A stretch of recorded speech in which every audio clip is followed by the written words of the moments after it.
Jai Shriram, her Mahadev. மா கங்கா டூரிசத்தில் பிரதானமாக நம்ம காஷி யாத்திரை பண்ணிகிட்ருக்கோம். 2025 மெயின் குறிக்கோள் 12 ஜோதிர்லிங்கம் கவர் பண்ணிடணும் அப்படிங்கிறது தான். தொடர்ந்து காஷி யாத்திரை, பாபா பைத்யநாத், உஜ்ஜைன் இந்த ஜோதிர்லிங்கங்கள் பார்த்துட்ருக்கோம். டிசம்பரில் குஜராத் யாத்திரை ஏற்பாடு பண்ணியிருக்கோம். இன்றைக்கி ரொம்ப ஒரு ஸ்பெஷலான டே. இன்றைக்கி தனியாக போய் ஆந்திராவில் இருக்கக்கூடிய மல்லிகார்ஜுன் ஜோதிர்லிங்கத்தை தரிசனம் பண்ண போகிறேன். மனசுக்கு அவ்வளோ ஒரு எக்ஸைட்மெண்ட்டாக, ரொம்ப ஆர்வமாக இருக்குது எப்போ போய் மல்லிகார்ஜுனரை பார்க்க போகிறோன்னு. இப்போ காலையில் ட்ரிச்சியில் மணி 4:15 ஆகுது. 5 மணிக்கு ஃப்ளைட்டு. இங்கேருந்து ஹைதராபாத் போயிட்டு ஹைதராபாத்லேருந்து ஸ்ரீசைலம் போக இருக்கிறேன். தனியாக போய் ஸ்ரீசைலம் எக்ஸ்ப்ளோர் பண்ண போகிறேன். கெஸ்ட்டோட போகல. இது ஒரு பர்சனல் ட்ரிப். ஆனால் இந்த ஜோதிர்லிங்கத்தை கவர் பண்ண போகிறோம் அப்படிங்கிறத உங்ககிட்ட இந்த வீடியோ பதிவு மூலியமாக தெரிவிச்சுக்கிறோம். தொடர்ந்து இந்த வீடியோவை பாருங்கள். மல்லிகார்ஜுன் தரிசனம் எப்படி இருந்தது அப்படின்னு உங்கள் கூட பகிர்ந்துக்கிறேன். ஜெய் ஸ்ரீராம், ஹர் மகாதேவ்.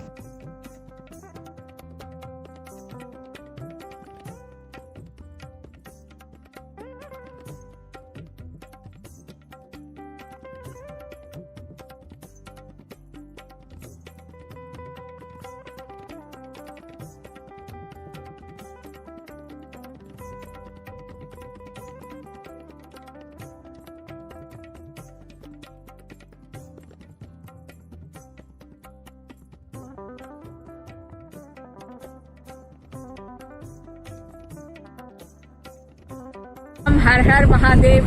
மா கங்கா டூரிசத்தோடைய 2025 மெயின் குறிக்கோள் 12 ஜோதிர்லிங்கங்களையும் பாத்திரணும் அப்படின்னு தான். இன்னைக்கு காலையில திருச்சியிலிருந்து கிளம்பி ஹைதராபாத்ல இருந்து பை ரோட் மல்லிகார்ஜுன் வந்திருக்கோம். மல்லிகார்ஜுன் ஸ்தலத்தை பத்தி தெரியும். ஜோதிர்லிங்க ஸ்தலம் இங்க சக்தி பீடமும் இருக்கு அப்படின்னு சொல்லிட்டு தெரியும். இவ்வளவு ஒரு இயற்கை எழில் கொஞ்சம் கூடிய இடத்துல மல்லிகார்ஜுன் அமைஞ்சிருப்பாரு அப்படின்னு நினைச்சு கூட பார்க்கல. சுத்தி அவ்வளோ இயற்கையோட அழகு. எங்க பார்த்தாலும் பச்சை பசேன்னு மலைகளும் நதிகளும், கிருஷ்ணா நதியும் இங்க ஓடுது. ஜோதிர்லிங்க ஸ்தலம்னா சும்மாவா? சிவபெருமான் ஜோதி ஸ்வரூபமா காட்சி கொடுத்த இடங்கள் தான் ஜோதிர்லிங்கம். இப்ப இன்னைக்கு ஈவினிங் போய் மல்லிகார்ஜுன தரிசனம் பண்ண போறோம். போற வழியில கிருஷ்ணா நதியோட டேம் திறந்திருக்காங்க. மழை அதிகமா பெய்யறனால எவ்வளவு இயற்கையோடைய அழகு இந்த இடத்துல சூழ்ந்திருக்கு அப்படின்னு நீங்களும் பாருங்க இந்த வீடியோ மூலமா.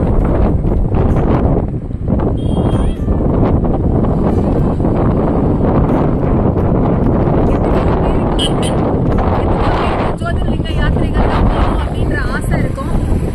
யாத்திரைகளுக்கு வர முடியாம இருக்கிறவங்க எல்லாருமே இந்த வீடியோ பதிவை பார்த்து நீங்களும் யாத்திரைக்கு வந்த பலனை அடையணும் அப்படின்னு இந்த இடத்துல நின்று இயற்கை மாதாவை மனமுருகி வேண்டிக்கிறேன். ஜெய் ஸ்ரீராம், ஹர் மகாதேவ். தென்னாடுடைய சிவனே போற்றி, எந்நாட்டவருக்கும் இறைவா போற்றி போற்றி.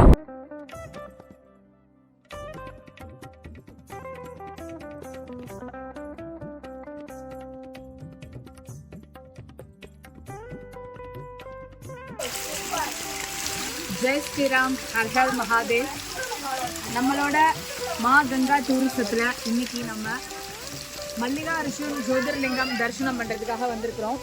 ஜோதிர்லிங்க தரிசனத்துக்கு முன்னாடி ஆண்டி வேற நிறைய ஆலயங்கள் இருக்குது. எல்லாத்தையும் அப்படியே ஒன்றொன்னா பார்த்துட்டு போகலாம் அப்படின்னு சொல்லிட்டு இப்போ நம்ம வந்திருக்கக்கூடிய இடம், இங்கே ஒரு வாட்டர் ஃபால் இருக்குது. இங்கே இருக்கக்கூடிய இந்த வாட்டர் ஃபால்க்கு பேர் பஞ்சதாரா அண்ட் பாலதாரா அப்படின்னு சொல்கிறாங்க. இங்கே இந்த நீரை பருகிட்டு இதுக்கு அப்படியே ஆப்போசிட்டில் மேலே ஏறி போய் ஆப்போசிட்டில் ஒரு சிவன் ஆலயம் இருக்குது. இந்த நீரை பருகிட்டு அங்கே போய் அந்த சிவன் கோயிலை போய் தரிசனம் பண்ணுறாங்க. தொடர்ந்து இப்போ நம்ம அந்த சிவன் கோயிலுக்கும் போக இருக்கிறோம். மல்லிகார்ஜுன் இந்த மலைப்பகுதியை சுற்றி நிறைய ஆலயங்கள் இருக்குது. ஒரு ஆலயமாக போக இருக்கிறோம். தொடர்ந்து வீடியோவை பாருங்கள்.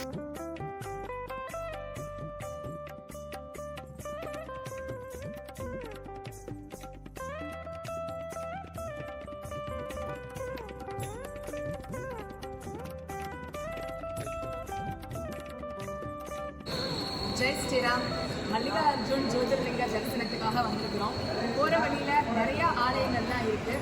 அதில் மிக முக்கியமான ஆலயம் சாட்சி கணபதியை தரிசனம் பண்ணுறதுக்காக வந்திருக்கிறோம். நல்லபடியாக தரிசனமும் பண்ணியாச்சு. இங்கே இருக்கக்கூடிய விநாயக பெருமாள் ஸ்வரூபமாக இருக்கிறதா நம்பப்படுது.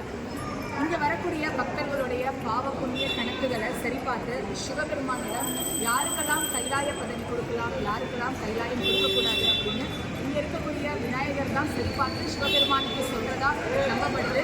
இங்க வந்திருக்கிறோம், ஸ்ரீசைலம் வந்திருக்கிறோம் அப்படிங்கிறதுக்கு சாட்சி இங்க இருக்கக்கூடிய விநாயக மூர்த்தி தான்.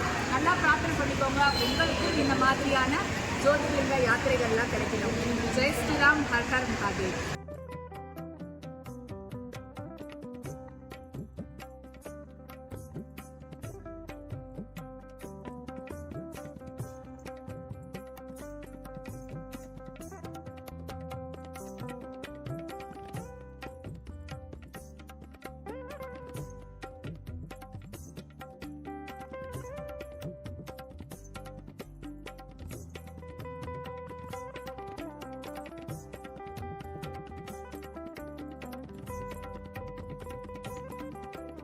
ஆந்திராவில் இருக்கக்கூடிய ஸ்ரீசைலம் மல்லிகார்ஜுன் ஜோதிர்லிங்க தரிசனம் நல்லபடியா அமைஞ்சிருந்தது, நல்லபடியா முடிச்சாச்சு. கடந்த 3 வருடமா மல்லிகார்ஜுன் தரிசனம் பண்ணணும் அப்படின்னு பிரார்த்தனை பண்ணிட்டே இருந்தோம். ஏதோ ஒரு சந்தர்ப்ப சூழ்நிலை காரணமாக நடக்கவே இல்லை. இன்னைக்கு இந்த நாளில் எப்படியாவது வந்துடணும் அப்படின்னு ஜஸ்ட் பிளான் பண்ணோம். அது அப்படியே நடந்துருச்சு. ஆன்லைன்ல போய் ஜஸ்ட் செக் பண்ணோம், ஸ்பர்ஷ் தர்ஷனும் நல்லபடியாக கிடைச்சிச்சு. இன்னைக்கு மல்லிகார்ஜுனரை தொட்டு நல்லபடியா ஸ்பர்ஷ் தர்ஷனும் பண்ணியாச்சு. துல்வம் சமர்ப்பணம் பண்ணி உங்க எல்லாருடைய சார்பாகவும் மல்லிகார்ஜுனரை தரிசனம் பண்ணியாச்சு.